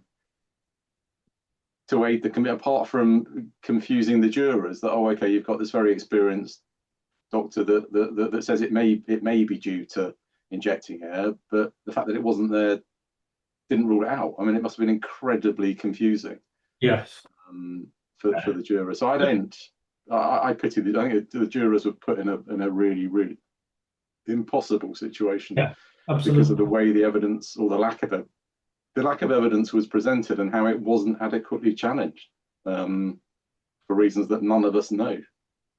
Yeah. And let me just finally mention as well, while we've got this on the screen, um, we always get this comment, oh, there was lots of experts in court. So these are key cases. Lucy's found guilty on all these cases, and they use these conclusions to just say, "Oh well, look, it's the rash again. Oh look, someone's collapsed." Just like they use the shift chart to say, "Oh well, we haven't got any evidence Lucy's there, but we'll just say that, you know, because she's on the chart." So for these cases, it's not mentioned here, but Sally Kinsey said some very minor things in relation to, but nothing to do with the air embolism, and she conceded she doesn't know anything about Mm, air embolism. So really, this is just Dr. Evans here. And then there's Bohin who just said, "Oh yeah, Dr. Evans passed me all these cases, and I agreed with him on everything." And then there's again here, Evans and Bohin here, and then right at the end here's Evans and Bohin again. The only other expert, as we've mentioned, is Professor Arthurs, who says what you've just explained. There are no other experts in these mm, cases whatsoever. So that mm. that that almost immediately um, disqualifies this statement that, oh yeah, don't forget there were loads of other experts in court. It's just not true. Um, And with again, I didn't mention earlier on, but the whole rash thing with baby A was nothing about it in the notes, and it was all remembered way down the line retrospectively. yeah, yeah. So even the recollections of these rashes can be incorrect, Mm, leaving aside the fact they don't point to what they're supposed to point towards. mm, But yeah, it's a calamity. I mean, truly, if this case isn't, when you just mentioned the credentials of Jim Thornton, now this vascular surgeon, Colin Ferguson, has come into the case, who I do know him. He's very highly regarded, has had a pretty sparkling career as well. Look at the caliber of people and the number. There's more people coming every day. If this isn't overturned, this will Well, be that's such a travesty. fascinating, Chris, about that Colin Ferguson, because so that's genuine, is it? Because his coming out on social media yesterday was, I don't know whether you follow it, but it was I greeted don't by know. the I don't know all of the details. I've not spoken to him, but I've spoken to his wife. I think I can say, but I've spoken to him previously, So and that post is genuine though, because the trolls went into orbit saying that it was from an unrecognized account and it was spoof, and yeah, well, they're idiots. They're so just it's definitely genuine. yeah, yeah, Ah, yeah. But don't even respond to them. They're idiots. Let yeah, them say yeah. whatever they want. Let them waste their time making stuff up. That's all they do. I mean, if they think it's not genuine, that's fine. But I mean, I've spoken to him, so I know. So they can say whatever they want. I'm not going to say what I think of them, but I mean, they've barely got a brain cell between a lot of them.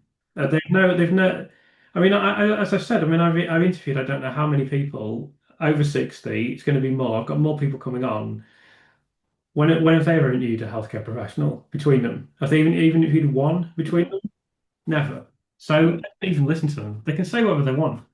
Absolute bunch of idiots. They really need to look in the mirror and just accept. Okay, you believe something about Lucy Letby case. You seem to have invested in that position emotionally. You were wrong. You're completely wrong, and that's no disgrace because you've got no qualifications, no experience, Mm. no credentials, no understanding. So it's not surprising that you're wrong, and that's all there is to it. But anyway, Yeah. yeah, that's genuine. Yeah, I won't say too much because I haven't actually spoken to him, but yeah, and I do know Colin. So anyway, Wow. let me just ask you one last question, Yeah. um, just to finish, just to underline the whole thing. So since I've spoken to you last, the Channel 4 documentary has been on TV. So I'm going to ask everyone what was your reflection on that, and what was your reflection on the performance of Dr. Evans in that documentary? Wow. I was fortunate enough to be invited to the premiere, so I trekked it up to Soho to watch it on the Monday. Um, and I went into it obviously with the background amount and knowledge that I had, but I deliberately went into it the mindset that I was going to watch it like an uninformed member of the public and to make an appraisal based on that, which is probably impossible to do given what I knew. My thoughts were to praise it. I thought clearly big budget compared with the others. I thought it was quite beautifully filmed. Um, I thought, having stayed for the interview afterwards, it was perfectly clear that Daniel Bugado had made a conscious effort to make it as balanced as he possibly could. Um, I thought, let's face it, Dewi Evans was given the amount of time that they spent with him. He was given the ideal opportunity to have portrayed himself to be something that he quite clearly isn't. So he was given. There was a report in the paper. They gave him a rope, and he then proceeded to do everything in his power to hang himself, and he basically did. Hmm. Um, I thought the use of the parents with the memory box was questionable. And again, that was watching it as an obstetrician because there were two aspects to it. When you think how little evidence the Cheshire Police needed to bung cases in the indictment to prosecute, if they'd have had any suspicion that Lucy Letby was behind what happened to that baby would have been included. And the fact that it wasn't means there was clearly no evidence. And from the fragmented bits of the story that they gave as an obstetrician, it was pretty obvious to me that baby was most likely injured by something either antenatally or during the labour, because there were plans to. In fact, I think the baby was transferred to Liverpool, was it, or somewhere afterwards, and then came back. So the logic for that was that there was a concern that the baby had been hypoxically damaged and needed to have its brain cooled. So I thought that was incredibly emotive. He worked in a hospital and worked in obstetrics and neonates. The use of those memory boxes is completely standard practice. The event of Letby supposedly laughing. Well, was it her? Was it absolutely proven that it was her? And you can imagine the scenario. Did she actually laugh, or was it, or whoever it was? Did they just say, "Oh no, no, no! Oh God, no! No, gosh, no! Your baby's not." So was it actually a laugh, or was she just trying to put them at ease by her reaction? None of us will know. None of us will know. And of course, there's also a huge amount of confirmation bias now because they know she's been prosecuted. So was it balanced? I thought that it was. I find it. I think if you watch that documentary with a preconceived idea about guilt or innocence, I don't think anybody who lies in the concern about it being an unsafe conviction, it would have done nothing other than convince you even more strongly that that was the case. I find it inconceivable that anybody could watch that who went into it completely open-minded or ignorant about the case, or was convinced of the unsafety of the conviction, could turn the other way and say, "Oh no, she's as guilty as Dr. Evans makes out." I thought there was some. I thought there was some classic editorial bits in it. I mean, there's one bit that I don't think many people noticed, where it was when Dewi Evans was driving his car, and came out with all of the stuff about the metropolitan elite. So he was coming out with, how can I put this politely, but perhaps the biggest array of BS that he's ever come out with. And then, I don't know whether you noticed, Chris, but the camera panned away and it picked up a tractor pulling a load of farmyard slurry BS. Yeah. Was that a coincidence, or was it just a genius bit of editorial spin? And I also thought, the ridiculous demonstration in his front room was just laughable. I mean, any medic who watched that would just, and all he managed to do was spill his red wine all over the table.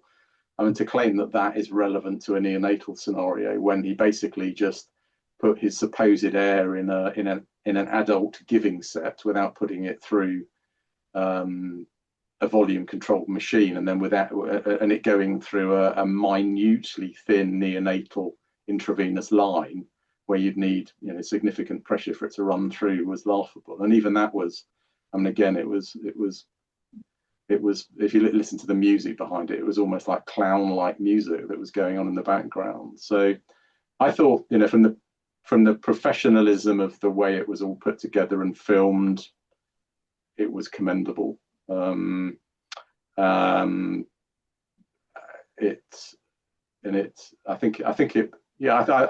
thought it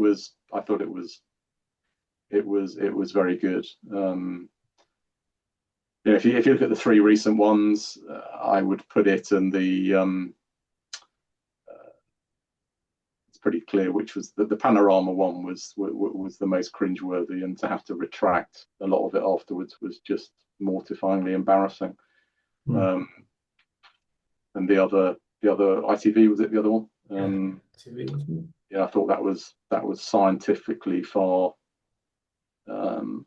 more sound. And then I think, given it was twice as long, I think it was a pretty good effort. It was probably unreasonable to have expected them to have come down on one side or the other. So I think they probably succeeded in making it as balanced as they possibly could. But I have to wonder if they wouldn't have included the parent bit if Dewi Evans had given a more convincing story. Yeah. I mean, it was notable in the auditorium. There was some very, very unfortunate and completely inappropriate shouting out during it. But the telling bit, as far as how Dewi Evans comes across, was the absolute hilarity that came out when he made some of his statements, particularly about him knowing better than everybody else in the metropolitan elite and all that stuff. Was just, and it deserved that reaction, really, because it's astonishing. And then his reaction afterwards to push out his letter of almost complaint. I mean, he was clearly naive enough to think that the Daniel Bogado and the others that decided what to include were going to put his hours and hours of evidence in there, rather than use their editorial rights over it, really. Powerful bits. I mean, the bit where he was watching the press conference for the first time, I thought was very telling. And I'd love to get an expert in non-verbal communication to look at that and get their impression on what his reaction says. And he couldn't even answer the three questions that Prof. Lee posed him, could he? He couldn't even answer those appropriately. He came out with replies that didn't make any sense at all. Yeah. I mean, I agree with everything you said. I could see. I mean, when I saw the even though I was ready, and I didn't go to the premiere, but I knew people that did, and they said this scene is extraordinary, and I was prepared for it. But to just see him disappearing, shrinking into the chair, you know, moving away like from this thing that's harming him, basically. That bit was beautifully done. That really was beautifully filmed and put together. Even though I'm critical of putting the parents in the film because I don't, I think it's a little bit unethical, given that really what needs to happen is someone needs to sit them down and say, look, Lucy Letby did not harm your baby. You really need to let go of this notion and move on with your lives because there's Well, no. it seriously questions what the trust has said to that couple, Hmm, um, and what level of obstetric follow up and review have they had about what happened. hmm. Because that's clearly what they need. Because it seems to me that they've got a very, very false impression of what happened. Yeah, absolutely. Anyway, I think we should leave it there because we've probably got stuff to do. And I think we've spoken for 2 hours. So it's been absolutely brilliant. Thank you so much for giving me your time, Pleasure. expertise again. And in the future, we'll probably look at some of the other infants. I'll have to discuss that with you and work out what the best thing to do is because you're very much more knowledgeable than me. But it's been brilliant today. So thanks again for your assistance. Thanks for speaking out, and thanks for giving us your time. Pleasure. Thanks a lot, Chris. All the best. Cheers. Bye now.